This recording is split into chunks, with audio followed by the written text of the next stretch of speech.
thanks everyone for taking part of your day out and spending lunch here and having this great view. And so I titled this presentation, Hiring the Lean and Iterative Approach. And the reality is I don't talk a lot about the actual art of hiring. It's a lot of the insight and things that I've gained around all the things to do that lead up to hiring. So hopefully you're still interested, having said that, and picked the title. Before I dive in, I want to give you a bit of context. So what I'm going to talk to you about are 2 years, or just under 2 years, that I've been at Alaska Airlines. And to talk about it, I want to set the stage about Alaska Airlines. In January of 2016, there was a lot of rebranding work. And as far as the e-commerce organization, which is responsible for our website, mobile apps, kiosks, pretty much our core guest-facing digital experiences, there wasn't a whole lot of redesign as part of this rebranding. It was more application of the new brand within the existing experiences. A couple months later, there was the announcement that Alaska was going to acquire Virgin America, a very design-forward, hip, trendy organization. Kind of between those two times, and again, this is a little bit pre-me, there was an e-commerce reorganization. So there's a lot of change going on as I then come in that September timeframe, just shy of 2 years ago. December 14th, the merger closed, and all of a sudden, the e-commerce team was responsible not only for Alaska's digital experiences, but also for Virgin America's experiences. And that took just about 2 years. At the end of April this year, we switched over, and now all of those guest-facing digital experiences are Alaska experiences. So there's kind of a lot going on during those 2 years. And then there's today. And during this time, I took the team from 10 individuals to 22, 4 openings still, as part of that. And so what I want to do is, like I said, focus on that time period. And the challenge for when I was brought in was to transform the team from one that was doing design for the business, right? More of kind of being presented with the business rules and here's what you need to go design, please go design it, to one that's actually helping design the business itself. So I like to think about it as the challenge of bringing the team much more forward in the process. And that was one of the key things that we wanted to do as an e-commerce organization. So when I arrived in September of 2016, we had 10 individual contributors, titles, lots and lots of titles. And as part of this, I really couldn't find job descriptions. There were a few perhaps, but I really didn't find job descriptions. And then also when I dug into a lot of the performance documentation, the annual reviews, et cetera, people had put their goals around, I'm going to run a set number of A/B tests. And they were less focused on actual career development and career progress. So this was all some initial investigation that I did and uncovering when I arrived. The other thing was looking at the ratio of designers to developers. We had a 1-to-10 ratio, more or less. Some teams differed a little bit. And this was, the other aspect of this is that that's actually 1 designer for 2 delivery teams. Right? So we have about 5 engineers per delivery team that work with product owners and on the feature and the backlog, et cetera. So we had 1 designer covering 2. My peers, so fellow directors of product, directors of engineering, portfolio management, I heard a lot of earful around this 1-to-10 ratio and a lot of challenges on this. And especially with that acquisition of Virgin America, there was a lot of desire around design and wanting to see improvement in that area, which is actually really exciting coming into a company to walk in and have people understand design, value design. There's been several instances in my past where that was not the case. So I will caveat this whole presentation with that element of having that hurdle actually not be there as much as one often has in other roles. This is what I heard. We need more designers, go out and hire. And so that's what we did. We went out and hired. And over an entire year, we did have some attrition. And then we ended up hiring 15 people. So by August of 2017, the team was at 20. Okay? Brought the ratio to a much better ratio. And solved a lot of that problem. The challenge is that we were still focused on requirements being funneled to delivery teams, running usability testing, and we hadn't got to the point of bringing guest insight, driving more based on guest insight, being able to define problems, and then collaborating holistically with design, product, and technology around solutions. And again, that's really where we want to go. That's where we're headed. And that's why I was there. That's why I was brought in and the goal. So as part of this, and this is really what I want to focus on today, is what we realized. So that first set of hiring that we did in that first year was really about bringing people in. And we did a good job in bringing folks in, right? We interviewed them, we did portfolio reviews, we talked to them about our culture, and made sure that they were excited to come in and knew where the products were that they were going to be working on and what the teams are. And at the same time, we really did struggle. And these were the things that ultimately we needed to identify and focus on that's led to a much better hiring round over this past year. So what I'd like to do is actually dive into each of these areas, talk a little bit about my experience at Alaska on these things, my experience working with my peers on them, and then I also want to ask you guys some challenging questions and have you work with your tables on some challenging questions around them. So a little bit of question for you guys. How many of you have really spent time thinking about your team structure? Okay, a good number of you. Awesome. What about a competency model? How many of you guys even know what that is? Fewer people. All right. What about career paths for your employees or people that are on your team? All right. Value proposition, understanding how to describe why somebody should join your team? About 30%? Okay. So I'm going to give you, that means you guys have a lot to share, which is awesome because we haven't solved all these, by the way. And so part of my presenting here today was actually my hope that I was going to get a lot of insights to take back and continue to iterate and improve. So I'm excited that there were a lot of hands coming up at different points. So that's awesome. So team structure. We started thinking about generalists and specialists. And one of the things from my past at other organizations and building out teams was making sure that there were dedicated UX researchers. I've seen that go a long way at organizations, and that was actually one of the first structural things I did with the team was open a role to hire a UX research manager so that we could build out a dedicated UX research team. Beyond that, we also still knew that we needed dedicated UI designers, individuals that were focused a little bit more on that interaction, animation, motion, as we started to bring our digital experiences and up-level what those actual experiences are and bring those to life. Product designer. So you've seen UX designer, mobile experience. I can't even remember that long laundry list of titles I showed you guys at the very beginning. We landed at product designer, again, because we wanted to target individuals that are thinking both strategically about the problems as well as then bringing that down into the delivery teams. And we wanted to make sure that we were attracting not only folks with a strong design background, but also individuals with that critical thinking set that focuses more upstream in the problem identification space. We then realized, though, that in having those individuals more focused on a specific aspect of the business in that generalist way, we needed some specialists.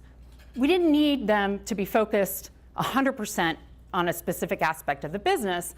And so we ended up identifying these roles that really cut more across all of the different lines of business that we support. And these are the roles we identified, right? A UX writer. It's amazing the number, how much actually getting the verbiage and the phrasing is really necessary within a e-commerce experience, really all experiences, to be honest. And then also a design technologist. One of our goals is really to create more consistent experiences, and by doing that through creating a design system. And so that's one of the things that we're actively working on, and having a design technologist on board is actually helping us better communicate and strengthen the communications between our designers and our developers. And so we found that role to be really a strategic role from that perspective. Quantitative UX researcher is somebody to help us with surveys, make sure we're aligning with our analytics team as well, and that our quant and our qual are bridging. And so we've identified that as more of a specialist role within the UX research team. Finally, a program manager. This is one of those things where at one point I definitely felt this role is going to be a luxury, and it's really leaning towards that necessity. This is actually one of the open roles that we have. But really it's somebody to help us connect these dots across all of these teams and help us drive towards those consistent experiences that we're wanting to bring to life. So this is kind of the first question I wanted to toss out for you guys to think and spend a little bit of time with your teams. And you've got Post-it notes if you want to spend about 5 minutes, kind of just as your teams, talking about how you've thought about generalists and specialists in the past. How has that helped your organization? Why have you made that split? What works or what hasn't worked? And then after about 5 minutes, I'll kind of just ask each table to share out a highlight of what you guys have talked about. All right.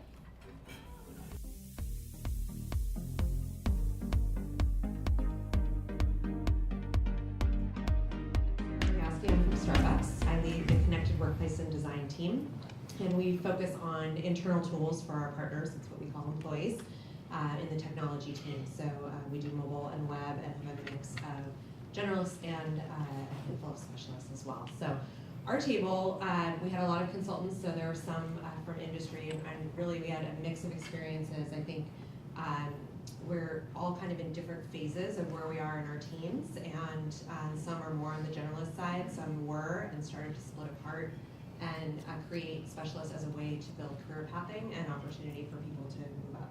I'm Eric Danis. Until just a couple of weeks ago, I was the Director of User Experience at F5 Networks. I think the common thread that seemed to come out in our table really goes back to the ratio issue that you have. And I think we're all in the situation where we don't have large enough teams to really be able to specialize. So where we do look for specialization is maybe within the designers, somebody on the team may be a stronger visual designer than the others. So that we don't have skill gaps across the entire team, but everybody has a similar set of responsibilities. The one distinction being a split between designers and researchers. So if you want to think of that as a specialization, that's the one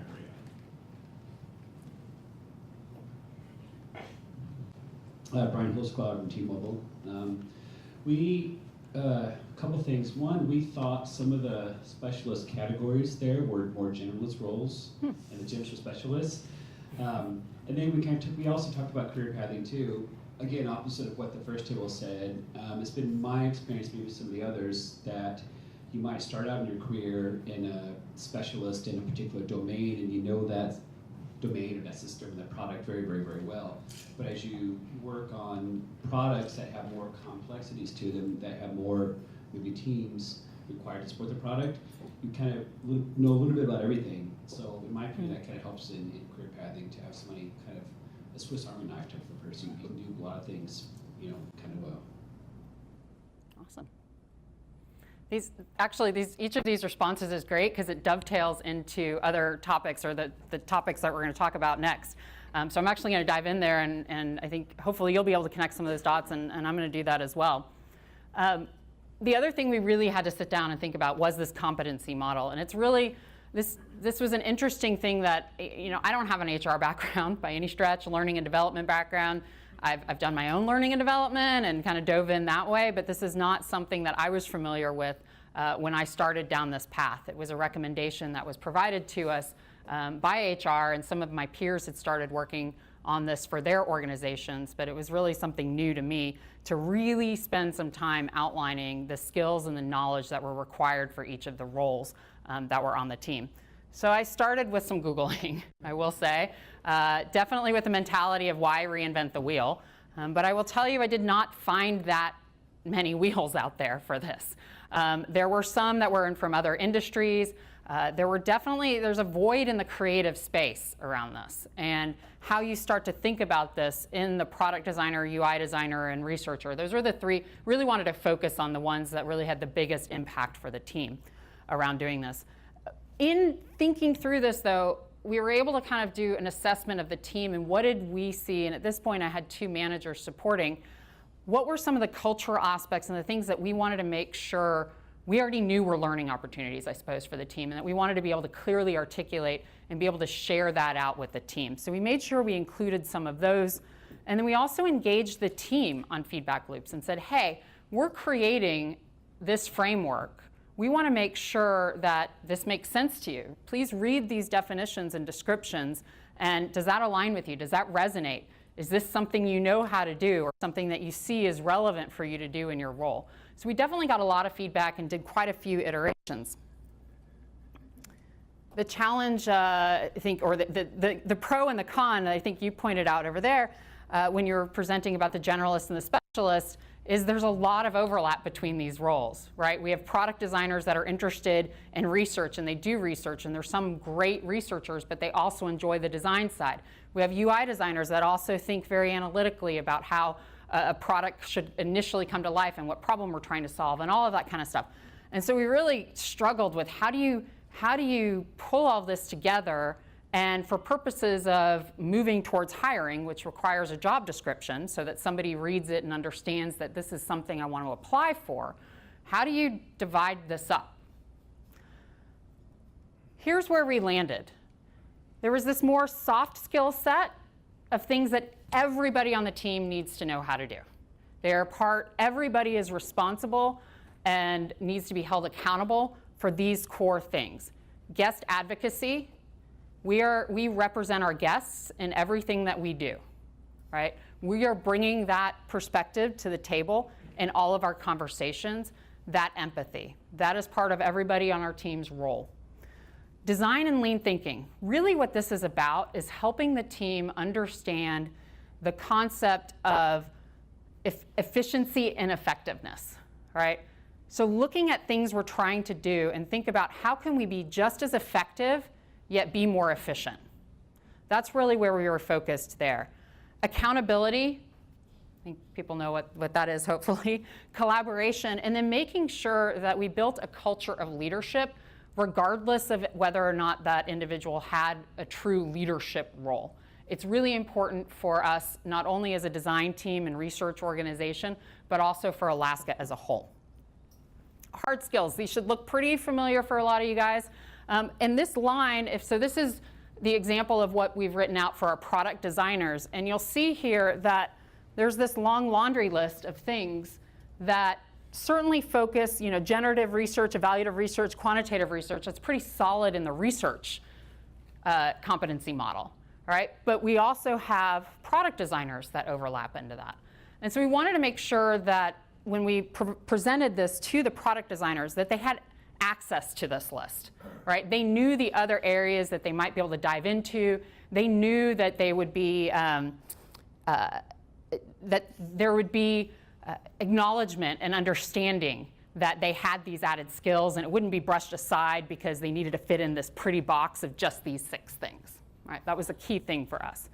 So that's one of the things I want to see if anybody, we're not going to break out into teams, but I wanted to quickly see if you guys scanned these lists, is there anything, and again, this is more about design, and I know some of you folks are technology-based, is there anything that stands out to you as missing that we might not have really considered that you would see as a core competency of a design team? Anybody? I have more of a question of clarification. Yeah, absolutely. So I see research listed 3 times. I see research listed 3 times. Mm-hmm. What about the insights from the research? Is that considered as a part of it? And that's the clarifying question. Yeah, and so we actually, each of these had a definition to go along with them. And part of that definition was not only the ability to conduct or identify the need for generative research, as an example, the ability to come up with the method that you should do for that research and gathering those insights, and then moving into the analysis. The research one actually broke those out a bit more, but in terms of making sure that the product designers knew about those possibilities and growing skills in those areas, we kept it shorter for them. Could you clarify for the soft skills for the design and lean thinking, is that like an agile process, or what do you mean by that? It is kind of aligning to the agile process. We actually put that a little bit more in the collaboration space as we were talking about it. The design and lean thinking was really about that ability to be agile in the way you work, not the lowercase a, not the capital A kind of thing is one way to think about it. It really, what we were finding is that people were wanting to stick by the design approach that they were educated in, and that they were wanting to do things either by the book, or that they were wanting to make sure that no step in the process had been left out. And so it's a lot of conversation and working with the team in terms of saying, how else might you do this? How else might you bring other people along so that we're getting it done faster? So again, it was really much more about thinking efficiently and working effectively. So I know that design thinking has a different, that's a whole other realm of process and things like that. Certainly that's incorporated in a lot of our practices, but that this was much more around thinking on your toes kind of thing as well. What about facilitation? Like a lot of times folks across all of these different walks of life here will have to facilitate a group, whether it's a workshop, That's a great one. design thinking workshop, or even if it's something like a collaborative design session. You might have very skilled designers behind the glass, so to Yeah. speak, but maybe not so good at working a group to pull out sort of intrinsic knowledge. Is that implied across this? Or? It is a little bit in some of these, but I like the thought of actually calling it out independently, because it really is an important skill for designers to have, and researchers too. So we had a little bit, I think, across the collaboration and leadership. So certainly I think the word facilitation is in the definitions, but I like the idea of actually calling it out. There's two of you, so one first. So for the leadership bucket, is that all encompassing of what I would classify as like outward leadership of promoting design across your organization? And is that also inclusive of mentorship, of actually mentoring junior designers as a part of a career pathing growth? It is, and actually, that might segue into my next bit, but if you have one other point, I'll move into that in a second. I was just thinking of communication as a standalone soft skill. That is a good one. That's a struggle that a lot of us have, and both written and words and Slack and all that. I mean, that's a good one. So I think to your point around the how is leadership incorporated, we really built that out as part of the career path part. So when we took the competency model, that was just the outline of the core set of knowledge and skills that each of these roles needed, but what it didn't do was say, how do you progress within that space? At each level, what do you need? How good do you need to be at leadership in order to be at a specific level in the organization? And this is not only, the need for this wasn't only kind of on the HR business side, right? Because certainly that's part of this whole equation and working for a larger organization. We need to make sure that we're aligned and that there's an equal approach to evaluating folks. But it's also for providing and working with individuals so that they know what they need to do in order to advance. So it's definitely for both. And where we landed with this was kind of trying to strip it out and create a simplistic framework for doing that. And so it's ultimately in an Excel file total, right, with the competencies outlined, and then against each of them is a quick phrase that outlines what you need to be able to do at that level in reference to that competency. Holistically, we had these 4 different levels. They were kind of nice, simple statements where somebody is just at that knowledge level. They can demonstrate something with supervision. Then moving into somebody that can demonstrate it completely independently, somebody that can demonstrate that and supervise somebody else, and then somebody that's actually starting to invent and think of new ways for doing that.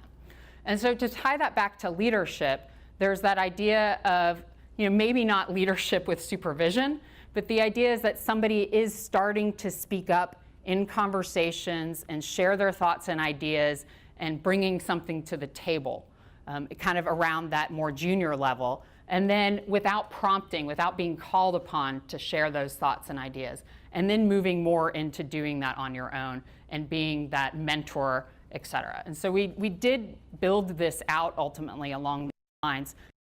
Some of them did have additional specific points just to provide clarity beyond what that full title and competency was. So we're designers, and I guess this doesn't show up super well.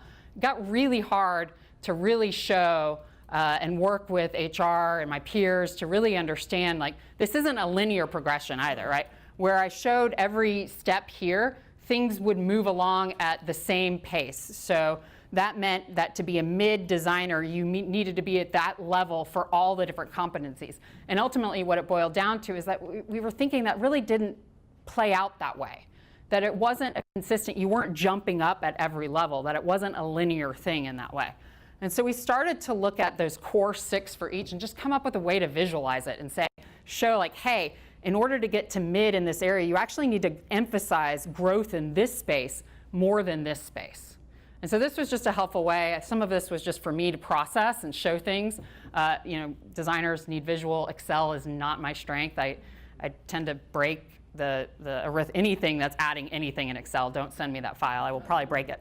But this was just, again, another way to help us communicate as well as with peers and the organization as a whole. Again, one of these things that we've still struggled with, and we touched on that a second ago, is accounting for that skill overlap and role advancement. And so one of the things I wanted to also toss out for you guys for conversation is how do you encourage and reward skill growth in an area that's not specific to a defined role of an individual? What are some ways that you guys have built that into your practices? Well, on my team, so I'm Lada, and I had a UX research team at Smartsheet. It's actually a job requirement to have a special skill that you can teach or mentor other people on. That's why we discussed we don't have designated specialists. We have T-shaped research, at least on my team, and that the horizontal special skill that someone has become the skill that they have to bring to the table to the team that other people don't have. So we kind of solve for that is go there, and first you mentor our own team, then you mentor the product team, and by all means mentor the whole company in that particular skill or skills that you have. So this kind of role of how many people you pass your skill on to. I like that idea of tracking that and rewarding for that. That's great. So I just got the 10-minute sign from the back of the room, so I'm going to keep going. These are to me, these are thought-provoking questions that I would love to hear more from you guys afterwards. I can hang out for a little bit longer and get your thoughts and ideas, because these are areas where we want to go back and iterate what we've got in terms of these frameworks and continue making this better. Another thing in terms of the career path that we still are kind of wrestling with, I should say, is this finding the middle ground between quantitative measures and the subjective realm that us designers like to stay in. And the easiest example I can say here is to go from a junior designer, you need 0 to 3 years of experience. To be a mid-level designer, you need 3 to 6 years experience, right? Well, okay, that's pretty concrete and measurable, but as a designer and somebody that leads a design team, I struggle with that, right? I have some folks that have 1 year experience that are fantastic and really are at the mid-level of design. And so coming up with methods and ways to actually measure that and have our business partners comfortable with that has been a challenge. So that's actually an area that I really would love to dive into. But what I'm going to do is keep going through the conversation, kind of toss everything out, and maybe we'll revisit this if we've got some time, because I would love this room's thoughts on this one. The final thing actually that I want to say that we really initially fought against and struggled with is, what's our value proposition? How are we attracting the right people to come work for us and even just be able to be in the interview cycles with us? At first, we were really fighting against these things. We were like, our location, we're down in SeaTac. We're not going to be able to get the right people to come work for us. We don't have food and beverage and all these other nice amenities. We don't offer lunch. We're down in SeaTac again. It's sometimes even hard to find lunch, right, if you don't bring it. We actually have large cafeterias so you can sit and eat the lunch that you brought.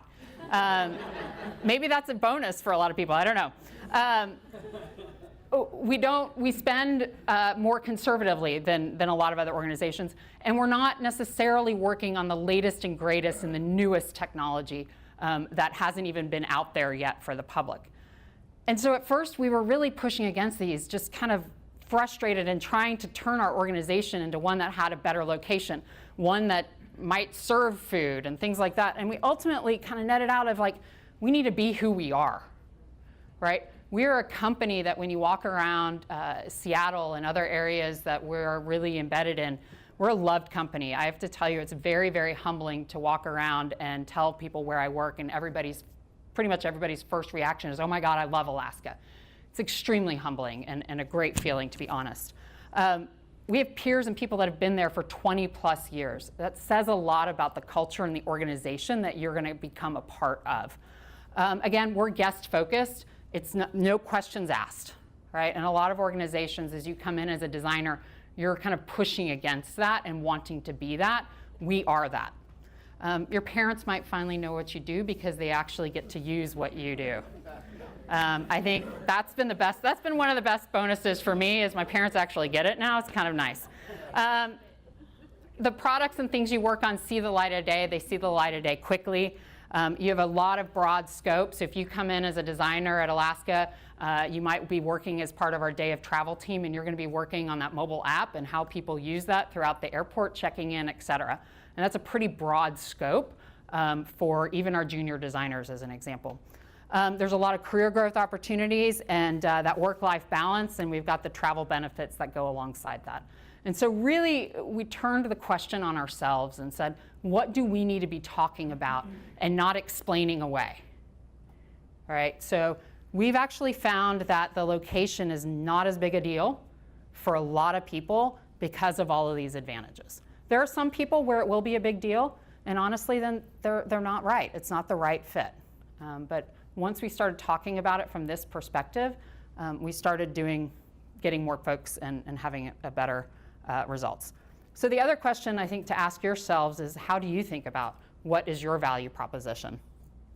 And finally, I just want to say that this has been a big, big journey through all of this. I have a lot to learn still, a lot to iterate on, a lot to continue to improve upon.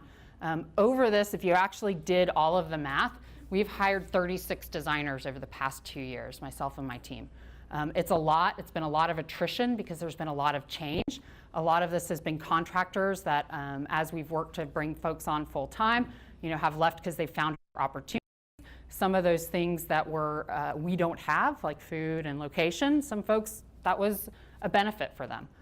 But again, we've learned a lot and really found that creating these internal practices and things like that has really helped us along. So that's really the presentation that I've got. Hopefully these are some hard questions that you guys are excited about. I don't know, excited might be the wrong word, but we'll contemplate yourselves, and I'd love to, even if it's just connecting via LinkedIn, hear some more of your thoughts. I'm Ryan Gachet from Liberty Mutual, Director of Product Design. So I find the question interesting because the question inherently asks, how do you measure subjective for people who want to measure quant? So, and at Liberty Mutual, what we do is we actually embrace the subjective by engaging our product teams, our program managers, and our development squads in very subjective questions. So we do 3 times a year, basically 360 reviews of our designers, where we go out and proactively engage with their partner teams, and we ask them a series of questions that are, we actually have a fairly well-defined set of questions that probe into those subjective natures around how are they integrating with your team? Like, what are their skill sets? So that way, we get a broad pool of subjective data that we can then bring into myself as the leader of the team to go, great, now I have 10 people's reviews of this individual. They're strong here, they're weak here, like in subjective natures. So that way I'm not judging like how many years or how many wireframes or things like that. I'm actually judging like, oh, the people you work with, this is what they're telling you about, telling me about you, so that way I can actually mentor you in your weakness. I like it. Would you be willing to share your survey questions? Yeah, I'm more than happy to. Yeah. Great. Awesome. Love that idea.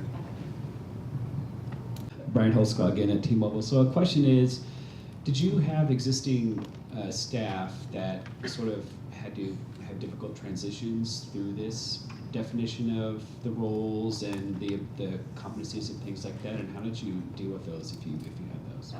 I did, or we did. I think some of it was, there was some self-realization as we were developing this. We brought the team along throughout the whole process. There were some hard conversations around it. There were some needs to shift roles and really figure out, am I more of a UI designer or am I more of a product designer? Which one do I fit in? What level do I fit in? So we had all of those conversations because, again, we were taking it from a pretty broken system where there were different levels, and prior to the reorg, there were different managers that were part of 2 different teams. So even the evaluation criteria from the past was different. So it really was about level setting and using that career path and using the competency model / career path framework as a guide for our conversations. And that really made it a lot easier because it wasn't really about my opinion at that point, right? It was a collective, collaborative thing that had been worked through. We'd gotten their feedback, we'd gotten my peers' feedback, we'd gotten HR's feedback on it. And so that we were then able to have these conversations pointing to something to say, these are areas of opportunity where we really need to work and grow, and here's how we're going to do that.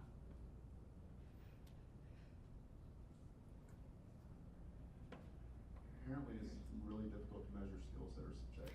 I know. I'm really hoping for like the silver bullet here. Hi, Sarah from Starbucks again. So the table had some interesting ideas, and I'll share one as well that I didn't share with the table, but that we do at Starbucks. So at Starbucks, we don't do formal reviews anymore. So we have quarterly conversations where we talk to all of our partners and employees and talk about 3 different pillars. And only one of the pillars is about results. The other 2 pillars are all soft skill. So it's about how do you help other people? How do you develop other people? How do you mentor? How do you notice when someone's struggling or someone's new and just doesn't know how to navigate the culture, the building, the environment, your stakeholders, whatever it could be.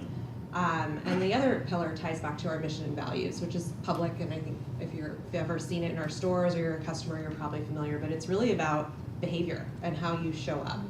And this is something we talk about on a regular basis, and it's really deeply ingrained in the culture. It's not specific to design or the technology team that Heather and I and our teams are a part of. It's just the way Starbucks operates. And I think Alaska has a lot of similar kind of energy in the way that you guys talk about your teams, your guests, your people, because a lot of the mission is not just about your behavior with each other, it's your behavior with your customer, or your guest in your case. So I think there are ways to measure that, and some teams have broken out some very specific examples along the lines of that competency model or map to say, this is what it looks like at a junior level, this is what it looks like at all the way up to principal, with tactical examples that are not necessarily quantifiable and measurable, but that you know what they look like. And part of that is, what does it look like when you're doing it right, and what does it look like when you're doing it wrong? Because that's a good way to show what is the outcome not, what should it not be, which sometimes for some people is more helpful than what does it look like. That's a good one. I really like Ryan's approach of quantifying through being qualitative, right? Objective through subjective. So what I do, and it's not the full answer to this one, but at least I think it's a stepping stone, is not all goals are created equal. And so what I do, I use an approach that I call 2-to-1. For every 2 goals that will be easier for a particular employee or teammate of mine to achieve, I give them one really challenging goal for them, right? So that they have this ratio, if they really achieve that challenging goal, it's worth as much as achieving 2 goals that kind of speak to their natural talents or their natural skills. And that makes them, sometimes we will have more goals than they can achieve within a given period of time, so they can pick and choose which goals they can focus on. And having this ratio 2-to-1, sometimes like, okay, you know what, really for the next 6 months I'm focusing on my challenge, 1 or 2 challenges, and forget about my good goals, my likable goals, and then we can switch, so it gives them some opportunity to. It's a great way to motivate people as well. I have a question. On this topic, what have you found regarding which subjective measure on your team has the greatest impact on the objective? Like if you say, like I can imagine that you're having to justify this, or like we were talking about earlier, like, yeah, we can't, really measure it as far as this goes, but man, they have this, this, and this, and this. Like, which one of those subjective skills do you think has the greatest impact on the objective? So the interesting thing is that the hardest thing to measure, and I think to help folks that aren't designers understand, is a little bit of that aptitude side, right? So that natural talent or ability that somebody has in design, right? We look at portfolios all the time, and there's a component of that people are rewarded for in moving up throughout their careers. And then there also is the side that is more, that's great if your aptitude is there, but if your attitude is not, it's not going to help you, right? And so there's a little bit of that balance. And it really, the hardest part that we've had to align on is measuring that aptitude side, right? The attitude actually is a little easier because that's a universal thing, right? Everybody at every company has their approach in going to work measured, and so that's where we're aligned. So where I struggle the most is in helping the business side understand when we review a portfolio what we're looking for, what we see, why we see it that way. And so kind of coming up with more concrete ways to talk about that with them. And we definitely could do a better job at education, honestly, for them. My name is Carolyn from Europe. How do you map, or have you actually thought about mapping your company's values or principles to the actual overall goals or subjective objectives? And maybe that's the business quantification piece of mapping to those values overall. I work with an organization that's very much into that, and that's how they actually go about measuring even performance. And then it's actually agreed upon by the leadership team. So it could be a little bit more subjective, but it's still mapped to the overall vision and mission, goals, leadership principles of the organization. That's really a great idea. I like that, because those certainly do resonate outside of our organization. And I think when we put this together, we basically said those are a given, right? That you are going to abide by safety being our number one, things like that. And so I like this idea, though, of saying, how do we actually take those and branch them into what does that actually mean for people on our team? And then and then get alignment on that. That's a great idea. I like that. But at this time, just want to be respectful of everyone's time and wrap up. But we have a small token of our appreciation from the XT Leadership Alliance. And it just says, in recognition for helping us shape the experience driven mindset. And appreciate so, that. if you don't mind, help me thank Vicki Haberman. Thank you, guys. Thank you.